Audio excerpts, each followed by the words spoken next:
Hello guys, ang video natin ngayon maghihigpit tayo ng nut ng P-trap connection ng sink namin. Lumuluwag na kasi guys, kaya nagkukos yan ng leaking. Kahit kamay nyo lang gamitin sa paghigpit, wag na kayong gumamit ng tools na to.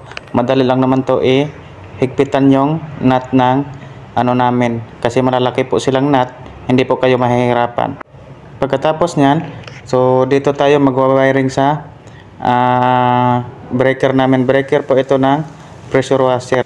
Hindi pa ako natapos nag wiring, ito umuulan, kaya iniwanan muna natin. Babalikan lang natin yan mamaya pagkatapos ng ulan. So maya't maya humuhupa na po yung ulan, so i-continue na po natin yung pag-wiring ng breaker natin para matapos na tayo dito, then proceed na tayo sa ibang trabaho. Madali lang to i-wiring guys.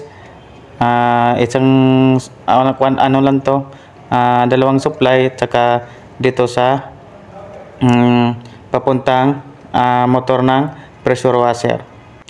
Patayin nyo muna yung main supply bago kayo mag-tap para iwas kuryente. So yun lang po, maraming salamat.